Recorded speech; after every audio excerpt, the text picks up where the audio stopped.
আসসালামু আলাইকুম। আশা করি আপনারা ভালো আছেন। আল্লাহর রহমতে আমিও ভালো আছি।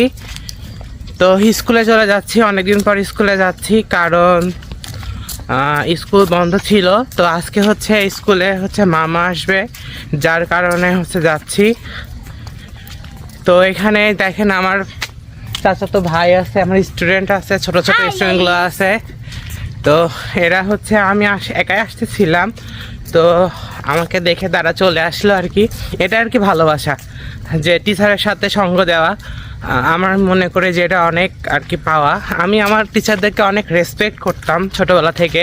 আমার সবগুলো টিচাররা আমাকে খুবই ভালোবাসতো। তো আমি মনে করি যে টিচারদের সান্নিধ্য থাকাটা আর কি অনেক ভাগ্যের ব্যাপার। তো দেখেন এরা খুবই ছোট ছোট। আর মাহবুব আমার চাচাতো ভাই, আর কয়েকদিন পর অবশ্যই দেখবেন। তো আচ্ছা, স্কুল দিকে যাওয়া যাক তাহলে। অনেকদিন পর স্কুলে চলে আসলাম। স্কুল বাউন্ডারি পুরাই ফাঁকা, কেউই নাই। এই যে বালি নিয়ে আসছে, মেবি ঢালাই করবে আর কি। তো পুরো স্কুল বাউন্ডারি পুরাই ফাঁকা। আজকে যেহেতু মিটিং হবে, মামা আসছে ঢাকায় থেকে, তাই যে চলে আসলাম আর কি। কয়েকদিন আগে আপুর বার্থডে ছিল। তো বার্থডে সেলিব্রেটটা আপনাদেরকে আর কি দেখানো হয় নাই, বিভিন্ন কারণে সব কিছু মিলাই আর কি ভিডিওটা এডিটিং করে আর কি ছাড়তে পারি নাই। এই যে আপু চলে আসছে আমাদের বার্থডে কাল। আপুকে এর আগেও ভিডিওতে দেখছেন আর কি। আসলে একটা কথা আছে না, যে মায়ের পেটের বোন হলে আর কি আপন বোন হয় না। আসলে অনেক সময় দেখা যায় যে রক্তের সম্পর্কের সাথে আমাদের ফাটল থাকে, কিন্তু আত্মার সম্পর্ক বলতে একটা কথা আছে। তো আপুর সাথে ঠিক তেমনি আপু আমাদেরকে ছোট ভাইয়ের মতো দেখে, আমরা বড় বোনের মতো তাকে খুবই রেসপেক্ট করি। তো এখানে আপুকে সারপ্রাইজ করার জন্য আমরা বলছিলাম 3 ভাই মিলে। তো এখানে এই জন্য আমি আর কি কেকও বানাই নাই, যেহেতু সারপ্রাইজ দিব, এই জন্য কেক কিনতে বনলতাতে চলে গিয়েছিলাম। বনলতার কেক মোটামুটি ভালোই, খারাপ না। আমাদের ঈশ্বরদীর মধ্যে নয়া টেস্ট আর বনলতার কেকই মোটামুটি চলে। তো এখানে বিভিন্ন রকমের স্ন্যাক্স আইটেম ছিল। এখানে বিভিন্ন ধরনের চকলেট ছিল। দোকানদার ভাইয়াটা আপুর পরিচিত ছিল, মানে আপুর ভাই হয় সম্পর্কে। তো আমাদেরকে খাওয়ার জন্য খুবই চোরাচুরি করতেছিল। তো যেহেতু আমরা খেলাম না, তো লাস্টে আসার সময় চকলেট দিল আমাদেরকে খাওয়ার জন্য। তো ভাইয়াটা আর কি ভালোই ছিল। এই যে পূর্ণর আপু সামনে যাচ্ছে, আমার হাতে কেক ছিল। আর আমার আরও 2 ভাই, ওরা আসে না এখনও, ওরা বাইকে আসছে, আর আমরা সিএনজিতে করে আসছিলাম। বাইরে প্রচুর ঠান্ডা ছিল। তো পূর্ণ আমাকে চকলেট দিল। আমার কাছে যদিও ছিল একটা চকলেট, তো পূর্ণ না খেয়ে আমাকে দিচ্ছে। এটা আসলে মামা ভাগ্নের সম্পর্ক বলেন, কিংবা টিচার স্টুডেন্টের সম্পর্ক, যেটাই বলুন না কেন, আমাদের বন্ডিংটা খুবই ভালো, আলহামদুলিল্লাহ, মাশাল্লাহ। তো এখানে আমি আর কি বলতেছিলাম যে আমরা এখন কোথায় যাব, আর এই চকলেটের কথা বলতেছিলাম যে ভাইয়াটা আমাদেরকে আর কি চকলেট দিয়েছে। তো আপুর ভাই মানে তো আমারও সম্পর্কে ভাই যেহেতু আমরা ভাই বোন, তো তার ভাই মানে আমারও ভাই। এখানে সে চকলেট দিয়েছিল, তো চকলেটটা খেতে খেতে আমরা এই যে কাশ্মীরিতে চলে আসলাম। তো এর আগে যেহেতু কাশ্মীরিতে খেয়েছি আমরা, আমার কাছে কেন জানি কাশ্মীরি খাবারটা খুবই পার্সোনালিভাবে খুবই ভালো লেগেছে। তো যাওয়ার কথা ছিল দাসুরিয়াতে ক্যাফে অ্যান্ড চিলে। তো শীতের দিনে যেহেতু, আর বাইরে প্রচুর ঠান্ডা ছিল, তা আপুকে বললাম যে আপু চলো কাশ্মীরিতে যাই, ঈশ্বরদীতে খেয়ে আসি, কারণ রাতও হয়ে গেছিল, আবার বাইরে ঠান্ডা প্রচুর ছিল। তো আমার মনে হয় নাই যে এত দূরে কেন খেতে যাব, যেখানে কাশ্মীরিতে খাবারগুলো বেশি মজা লাগছে, তো ওখানেই চলো ট্রাই করে আসি। ভিতরের দৃশ্যটা খুবই সুন্দর ছিল, ভিতরে ইন্টেরিয়রটা আমার কাছে বেশ ভালো লেগেছে। তো আমরা এক সাইডে নিয়েছিলাম, যেহেতু আড্ডা করব, মানে গল্প কথা টথা বলতেছিলাম, যেহেতু এই এক কর্নারে আর কি ভালো ছিল, মানে সব ডিসকাস করতেছিল। আপুকে বলতেছিলাম যে আসলে সারপ্রাইজ দিচ্ছি, কেমন লাগছে। তা আপু তো অনেক খুশি, মানে বেজায় খুশি আর কি। আপু বলতেছিল যে আসলেই যে সত্যি তোরা আমার সত্যি আদরের ছোট ভাই। আসলে বেসিক্যালি আমি আমার যেহেতু বড় বোন নাই, তো আমি আপুকে আসলে সেই বড় বোনের মতোই খুবই ভালোবাসি। তো খাওয়ার দায়িত্ব মানে আমার পারে যেহেতু, তো মেনুটা আর কি আমি দেখতেছিলাম যে কি খাওয়া যায় আর কি। সবাই সবার মতো দেখতেছিল। তো এখানে পূর্ণ একটু নিজের ক্যাপচারটা তুলে নিচ্ছে। তো আমি যেহেতু হায়দ্রাবাদি বিরিয়ানিটা আমার কাছে বেশ ভালো লেগেছে, কাবাবটাও ভালো লেগেছিলো। তো আমি চাচ্ছিলাম যে এরা তো আমার খুবই কাছের মানুষজন, তো আমি চাচ্ছিলাম যে তারাও আর কি টেস্টি বাইটটা নিক। তো ওইগুলোই অর্ডার দিলাম।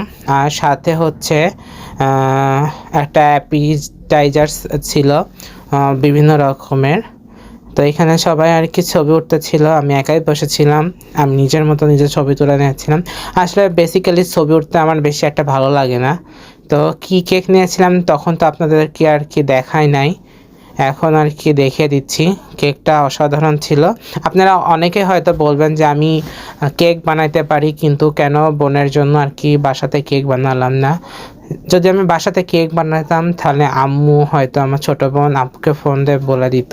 তাই যেহেতু সারপ্রাইজ ছিল আপুর জন্য, তাই ভাবছিলাম যে বাইরে থেকে কেক বানিয়ে নেব। তো আপু বারবার বলতেছিল যে ভাই এর থেকে তোর হাতের কেকটাই বেশি মজা ছিল, মানে কেকটা খাওয়ার পরে বলতেছিল। তা আমি বললাম যেহেতু আমি তোমাকে সারপ্রাইজ দিব, আর সব কিছু তার মানে বাইরেই হবে, মানে ভেতরে কোনো কিছু আর করবো না, মানে বাসাতে কোনো কিছু আর বানাবো না। তো এখানে খাবার চলে আসছে। তো এখানে যে কাবাব আসছিল আর এই যে অ্যাপিটাইজার্স নিয়েছিলাম। তো এখানে অন্থন দেওয়া ছিল, আর হচ্ছে অন্থনগুলো বেশ বড় ছিল সাইজে। আর এখানে হচ্ছে ফ্রেঞ্চ ফ্রাই ছিল, তার সাথে হচ্ছে চিংড়ির একটা ক্রিসপি ছিল, আর সাথে ছিল এই যে কাবাব। আমি আর কি সবাইকে বলতেছিলাম। তো এই যে এই খাবারের দৃশ্যটা নিয়ে নিচ্ছিলাম। খাবারগুলোটা আলহামদুলিল্লাহ আলহামদুলিল্লাহ অনেক মজা ছিল, আমরা সবাই মজা করে খেয়েছি। এখানে কাবাবটার কথা আর বলবোই না, কাবাবটা অসাধারণ লাগছে আর কি। বিরিয়ানির সাথে কাবাবটা আর কি খুবই জমে যায়। তো বিরিয়ানি অর্ডার করেছিলাম, তার সাথে হচ্ছে কাবাবটাও নিয়ে নিয়েছিলাম, যেহেতু কাবাবের সাথে বিরিয়ানিটা আর কি খুবই কম্বিনেশন যায়, খুবই ভালো যায়। আপনারা যারা যাবেন আর কি তারা অবশ্যই বিরিয়ানির সাথে কাবাবটা নেবেন। আর তার সাথে হচ্ছে একটা অনিয়ন সালাদ দেয়, সালাদটা আর কি অস্থির জোস লাগে। তো এখানকে ওয়েটারকে বলা হচ্ছিল যে আর একটা মানে বলার জন্য, যেহেতু আমরা সংখ্যায় 5 জন ছিলাম, মানে আমি দিয়ে, এই জন্য বলা হচ্ছিল যে আর একটা। আমি ভাবছিলাম যে আর কি কম হবে, তো দেখছিলাম যে না, মোটামুটি ভালোই ছিল। আমাদের মধ্যে বিরিয়ানি দিয়ে চলে আসছে, মানে হায়দ্রাবাদি বিরিয়ানি ছিল, চিকেনটা ছিল, তার উপরে এই যে ডিম পোস্টটা আমার কাছে যা লাগে কি বলবো, অসাধারণ। মানে দেখে মনে হয় যে ভেতরে সব কিছু আর কি মানে শক্ত হয়ে আছে, কিন্তু না, আসলে যখনই ভাঙবেন তখন আর কি সুন্দরভাবে মেল্ট হয়ে যায়। এই জিনিসটা আমার কাছে বেশ ভালো লাগে। আর যেহেতু বাসমতি রাইস ছিল, আর এই যে এই আচারের কথা তো বলবোই না, অনিয়ন সালাডটা এক কথায় একবারে সুপার সুপার ডুপার, অনেক টেস্ট, খেতে অনেক মজা। তো এখানে কাবাবটা মজা ছিল, আপু সবাইকে সার্ভ করে দিচ্ছিল। খাবারটা আর কি জমে গিয়েছিল, একবারে জমে ক্ষীর, কি বলবো। এই যে আমরা সবাই নিয়ে নিয়েছি। তো বেসিক্যালি আমি খুব সুন্দরভাবে কাঁটা চামচ দিয়ে খাইতে পারি, কিন্তু কাঁটা চামচ দুর্ভাগ্যর বিষয় দিয়েছিল না, তাই আমি যে ওয়েটারকে চেয়ে নিয়েছিলাম। তো কাঁটা চামচ দিয়ে আর কি সুন্দরভাবে আর কি মাংসগুলো আর কি কাটা যায়, না হলে আর কি কাটা মানে নাইফ দিয়ে আর কি কাটা যায়, কাঁটা চামচ আর চামচ দিয়ে আর কি ভালোভাবে খাওয়া যায় না। তো এই যে এখানে নিয়ে নিয়েছিলাম। তো আমি ভাবছি আমি এখন আলহামদুলিল্লাহ চামিচ দিয়ে খুব সুন্দরভাবে ক্লিনভাবে খাইতে পারি, আমার সমস্যা হয় না। তো এই যে দেখেন খাবারগুলো কত সুন্দর, পূর্ণ অলরেডি হাত দিয়ে খাওয়া শুরু করে দিয়েছে। তো আমি হাত দিয়ে তো সবাই সবসময় খাই আমরা সচরাচর, তো আমি ট্রাই করি আর কি রেস্টুরেন্টে গেলে হাত না মাখিয়ে আর কি চামচ দিয়ে খাওয়ার জন্য, কারণ এটা একটা নতুন এক্সপেরিমেন্ট, মানে এটা মানে ট্রাই করে দেখছি। এই যে বলতে বলতে খাওয়া শুরু আর কি। এই যে খাচ্ছিলাম আর কি, বেশ মজা লাগছিল, খাবারগুলো অসাধারণ। আপনারা ট্রাই করতে পারেন অবশ্যই, যারা ঈশ্বরদীবাসী আছেন, আমার যারা ভিউয়ার্সরা আছেন, তারা আমার মতে নিরাশ হবেন না। মোটামুটি খাবারটা ভালো। আসলে আমি কিন্তু কোনো রেস্টুরেন্টে প্রমোট করতেছি না, বেসিক্যালি আমার কাছে ভালো লেগেছে তাই আমি আপনাদেরকে বলছি। তো এখানে প্রায় খাওয়া শেষ, সবার খাবার খাতাম, সব প্লেট একবারে সুন্দরভাবে শেষ হয়ে গেছে। তো এখন হচ্ছে কেক কাটার পালা, কিন্তু সবাই আর কি এত ভরপেট খেয়েছি যে কেকটা আর কি কাটবো না। তো আপুকে বললাম যে তুমি বাসায় গিয়ে ভাইয়ের সাথে কাটো আর কি, যেহেতু ভাইয়া বাসায় যাবে, 9টার দিকে চলে যাবে। তো আমি বলছিলাম যে ভাইয়ার সাথে কেক কাটো। তো ভাইয়া আপু প্রথমে বললো যে না এখানে কাটি। আমি বললাম যে খাইতে পারবো না, অযথা নষ্ট হবে এখানে। তো আমাদের খাওয়া দাওয়া শেষ করে বাসার দিকে চলে যাচ্ছি। তো অসাধারণ স্মৃতি নিয়ে আজকে চলে যাচ্ছি, আমার কাছে খুবই ভালো লাগেছে, আপুর কাছে অনেক ভালো লাগছে। আপু অনেক খুশি যে এভাবে সারপ্রাইজ আমরা দিব, সে ভাবতেও পারি নাই। তো আজকের মতো ব্লগটা এই পর্যন্ত। আপনারা সবাই আমার চ্যানেলটাকে অবশ্যই সাবস্ক্রাইব করে দিবেন, লাইক কমেন্ট এবং বেশি বেশি করে শেয়ার করে দিবেন। আর কিছু দূর গেলে হয়তো আমার 4000 ওয়াচ আওয়ারটা পূরণ হবে। আজকের মতো এই পর্যন্তই। আল্লাহ হাফেজ।